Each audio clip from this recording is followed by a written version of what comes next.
wind definitely picked up as I reached the peak of the Noitatunturi, which fell. So I'm not gonna stay here. Alright folks, let's start from the beginning. I am heading up the very special fell called Noitatunturi. In English it's called Witch Fell. And this area has been sacred to the Sámi people, who use these fells like Pyhä, which means holy, and the witch fell as well as their ritual sites. Also in the Finnish folklore in Kalevala, Pyhä fell is linked to a Louhi, a witch queen of Pohjola. The name Pyhä, as I say, means sacred or holy, and it has a very deep spiritual significance and importance here in the north. So the terrain is going to be very interesting. You will see it as we proceed on our trail.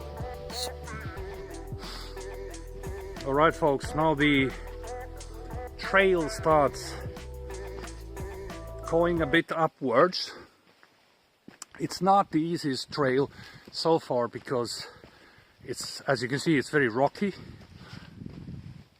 and you know, it's not a long way from the starting point to this, but it takes a while because you have to be careful where you step on, especially if these would be slippery.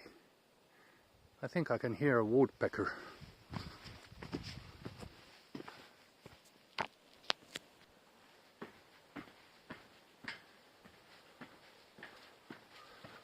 Alright, we have a bit of a device, or let's put it this way, this is a metallic rail to help us cross this kind of a, what would you call it? It's not a bogland, but some sort of a very moist, I can't see any water yet, but anyways, it would be quite sort of inconvenient to get your shoes wet there. So this is pretty okay. Now I can see water. Look at that, guys. There's a nice, oh my god, that's really good looking pond. I guess we're about to arrive to the fireplace, and alright, there is the fireplace. Some people just leaving this nice place. Okay, this is Oravalampi, squirrel pond. There is, I think there's two huts, one for the firewood, and I think there's the so-called outhouse for your private business. Okay, here we have even nicely the distances to different points of interest, and the last one, Noitatunturi, which fell. That's where I'm heading. 1.4 kilometers. It's not far, but I've been told that it's a bit of a challenge because it's a very rocky road up there, and it's the highest fell in this area, over 500 meters. So it's going to be a bit of a climb, but look at this. So we are on the part now which is the climbing part. This is not the worst yet because the trail is pretty alright. It's rocky and it's quite steep, but when the vegetation stops, then it's okay. There are some people coming, running. Alright, there you go. Some trail runners passing me. Ah, well, they probably have a 20 to 5 years age advantage as well. It could be fun to run, but I really don't want to, you know, overdo this, and I want to enjoy the beautiful views here. Now we start to be in the altitude that the surrounding nature kind of reveals its beauty. There's some sort of a larger bogland. Oh my god. And there is one other peak, as you've probably seen from the map. There are several different peaks. The one we heading is called Witch Fell, but it seems that they have marked the trail somehow, because this is the challenging part. Okay, there is, by the way, one marking, but I'm not sure whether it's the snowmobile trail. I think that looks like a waypoint to the peak. So alright, this is very convenient. I talked with somebody who had done this a few years back, and he told me that it could be difficult to find the trail, but this is way easier than in many other fells or mountains I've been. But look at that view. Beautiful. Alright, we're not quite yet on top of this fell, but we are pretty close, I think. And surprisingly, the trail got better after that rocky kind of terrain that we passed on the way up.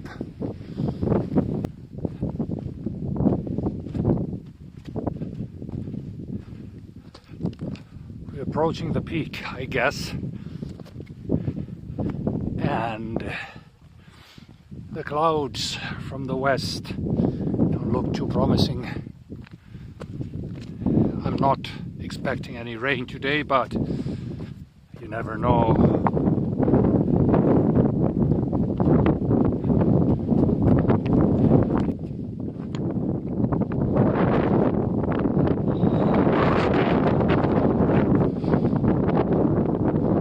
Oh yeah, here we are. At least we have signs telling us. Now we have a view to the north as well, and to the west. All directions are on the top, and the wind definitely picks up here. Let's see what the signs say.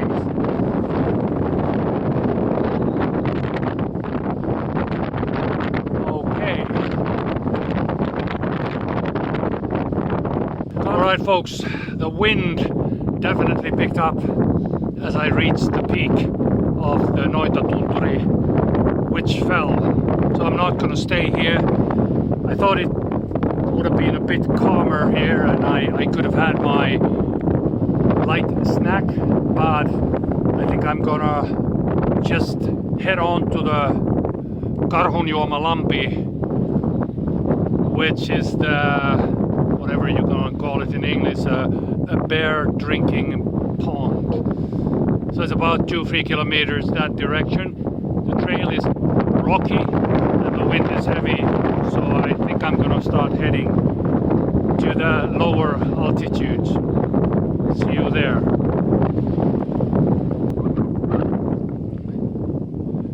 Alright, this is the peak, and there is the I think that's the Pyhä-Luosto, where you have the radio mast and other communication stuff there. Now you're looking to the north, to the west. I think there must be Luosto is over there. That's, let me see, the north actually is more to that direction. And then east is there. If my compass, oh sorry, yeah, my compass is a bit. Alright, we are sending the north side of these fells now. This is how the trail goes, and we're still heading towards west. I think sooner than later it's going to turn to eastwards, because that's where we usually have to end up.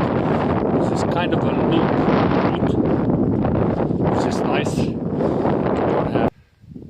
So this kind of gorges are quite common here, and this is so-called Big Gorge, and it's actually, I think, the deepest and the longest in Finland, if I remember correctly, and it just continues between these fells.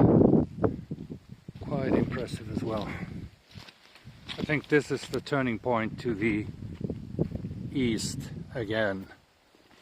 Now we're on the westernmost point of this loop, and it's turning back to the east, if I'm not mistaken. There's another. Alright, here's another waypoint. Let's see what we got. Oh, we have already mountain bikers. Okay, 6 kilometers to Pyhä. Whatever is this? Alright, this is the way. So they've actually done something for the trail. It's easier to walk, and you can even ride a bicycle here, which is nice. It's kind of very popular nowadays, the mountain biking, e-biking, and if you happen to come over to Sodankylä and you're interested in that, please contact me. We rent them out, the best in the market, and we know the routes as well, so don't hesitate to contact me. And here it's all year round. I mean, actually it's more biking during the winter time, I guess, when the tourists arrive here.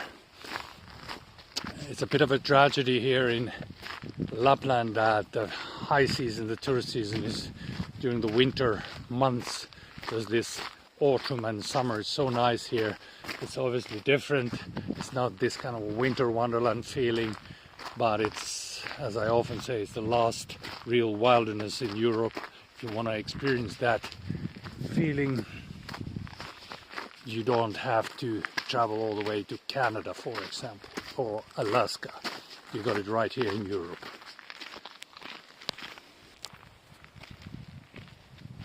Right, the vegetation is already quite different here.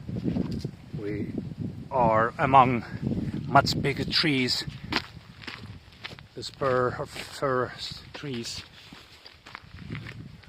quite big ones actually, and the pines and the birch trees are much higher there.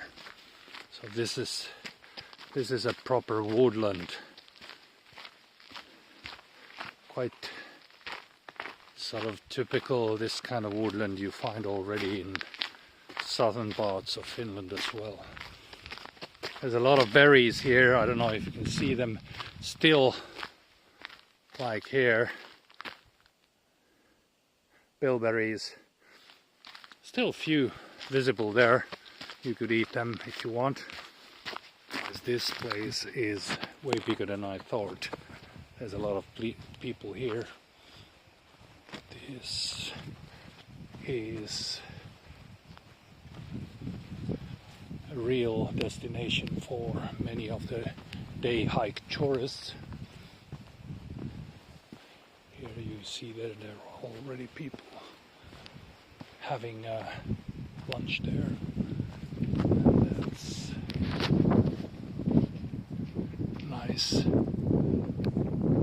Okay folks, that's too many people over there. I'm not gonna have my little lunch over there, so I'm gonna head to the other place that I know close by, and I hope it's a bit more peaceful. Alright, so there's different ways now to go back where I started. So this would be probably the way that if you want to see these quite nice waterfall, which is here. I've seen it, so I'm kind of thinking if I'm taking the other route I would probably see something that I haven't seen yet. Let's see what they have here. Somebody told me that there's an alternative route which doesn't go to the very bottom of the gorge. So it would be, I guess it's the one that says the hotel. 4 kilometers. I mean, if I would have not been there, I would take that because it's quite nice. But I think I'm just gonna try this one for a change. Okay, this is where I had my lunch, a light lunch, and there is the gorge actually, and that hill or fell over there is called a sacrifice fell. It's an old Sámi sacrifice sacred place. And the gorge is actually just behind those sort of rocks there. Anyway, very nice place to have a lunch, very peaceful. There were quite a few people on the trail there when I reached the bear drinking pond. But now it's calm here again.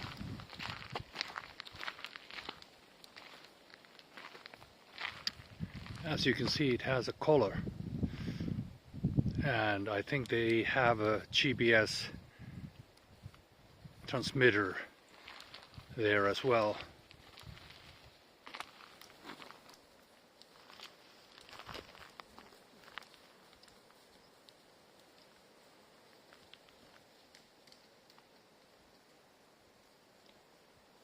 The young one is a little bit afraid there across this small road.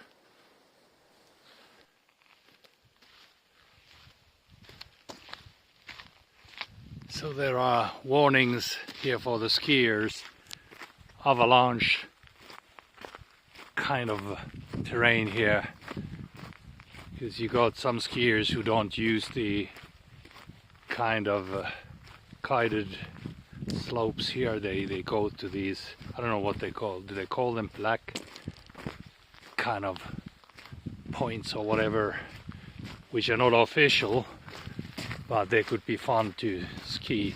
But as you can see, there are the signs warning about avalanches. These are not like many people think that, well, these are not Alps, avalanches can't be very serious here, but every now and then people die here.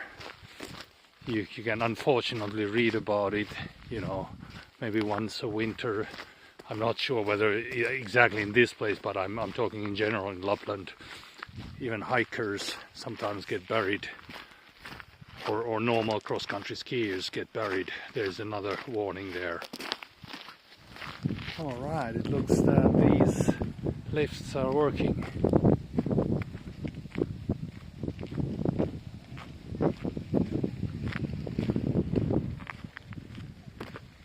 You can take the easy way up. You don't have to do as I did, use a couple hours. And this is, by the way, this is the north side. I went around this fell and climbed up from the south side. Well, I mean, if you don't have the time and you just want to take the look at the view, this is the way to do it. Nice. If I'm not mistaken, this is open.